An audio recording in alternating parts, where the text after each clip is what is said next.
Olá pessoal, tudo bem? Vamos começar a estudar agora frações. Vamos ao primeiro vídeo da sequência. A ideia de número fracionário. Acompanhe as informações do texto a seguir. A seleção brasileira feminina de vôlei sagrou-se bicampeã dos Jogos Olímpicos de Londres 2012 ao vencer 3/4 dos sets disputados contra os Estados Unidos. Então observe a importância das frações dentro do texto, no contexto. Conquistando o ouro olímpico. Das atletas brasileiras bicampeãs olímpicas, 5/6 têm mais de 1,80 m de altura e 1/4 delas menos de 26 anos de idade. No texto acima podemos observar representações matemáticas como 3/4, 5/6, 1/4. Esses números são chamados de números fracionários ou frações. Eles são usados para indicar quantidade e consideram uma ou mais partes de um número inteiro. Tá? Então, um número inteiro, partes deste número. Por exemplo, o Brasil venceu os Estados Unidos por 3-7-1 na final. Isso corresponde a 3 partes de 4 dos sets disputados, ou simplesmente 3/4. Nós vamos aprender a fazer a leitura correta destes números, tá bom? Então, tem aqui uma ilustração, né? As meninas aí super campeãs, meus parabéns. Vamos lá, continuando. Acompanhe mais uma situação em que utilizamos frações. Bruno possui uma folha de cartolina e pretende dividi-la em 5 partes iguais.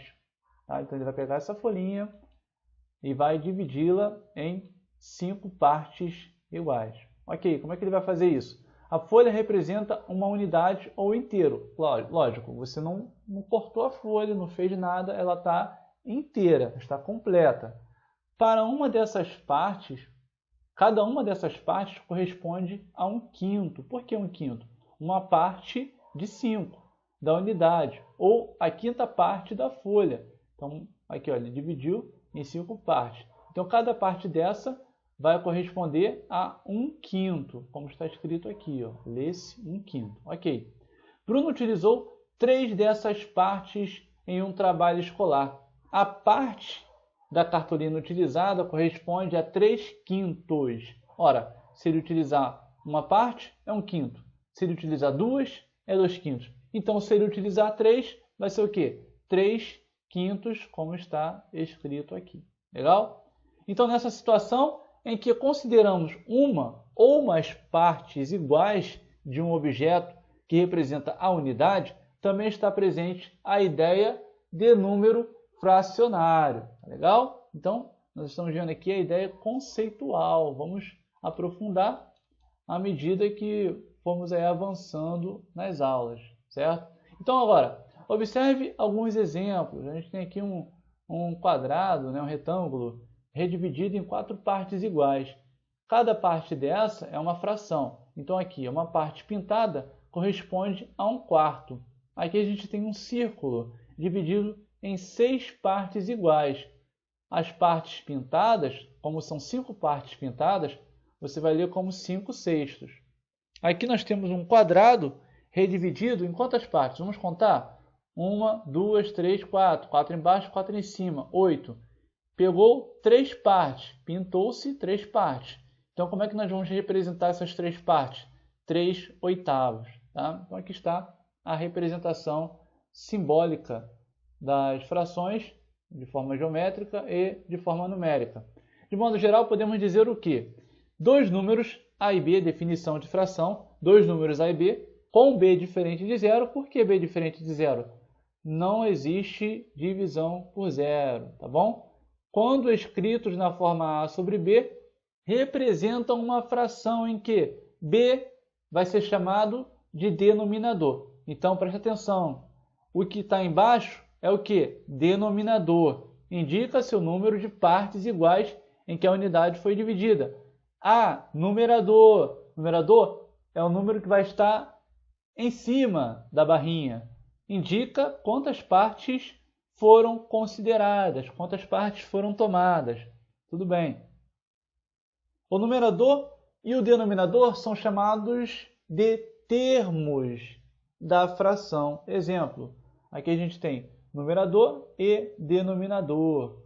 5 e 7 são os termos da fração. O traço de fração indica uma divisão. Então, essa aqui é uma das formas de você representar uma fração. A gente pode indicar por 2 pontos, por barra inclinada, né? Existem outras representações. Mas, a princípio, vamos se ligar nessa aqui. Tá bom? Cuidado! Toda fração pode ser representada de modo geral por A sobre B, com A pertencente ao conjunto dos números naturais. Aí, neste caso, o A pode ser nulo, pode ser zero. E B pertencente ao conjunto dos números naturais, asterisco. Ou seja, o B tem que ser o quê? Diferente de zero.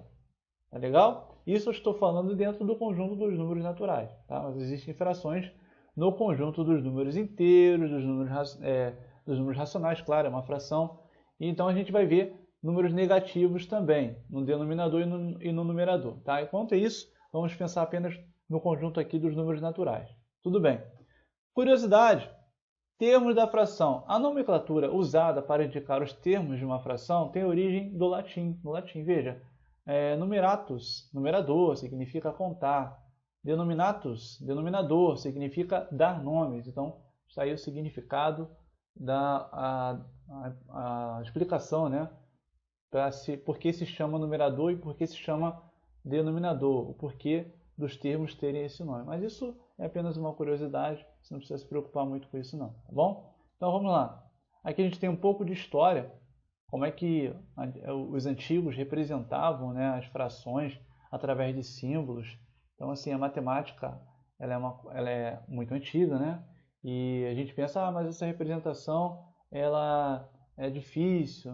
Mas os egípcios já faziam isso há 1650 anos antes de Cristo. Eles já trabalhavam com frações. Eles não tinham conhecimento como nós temos hoje, de forma mais organizada. Mas quando não se dava para representar um número inteiro, quando eles contavam alguma coisa que ficava pela metade, eles já tinham aí um sistema para representar esses números fracionários. Assim, então isso é incrivelmente fantástico, né? A matemática é maravilhosa. Então, pessoal, até aqui nosso primeiro tópico, nosso primeiro vídeo. Eu vou deixar para vocês aí alguns exercícios. Você vai pegar aí no link, vai tentar resolvê-los. E, não conseguindo, se ficar alguma dúvida, você vai comentar lá no fórum ou na monitoria. Valeu? Espero vê-lo em breve na próxima aula. Um abraço!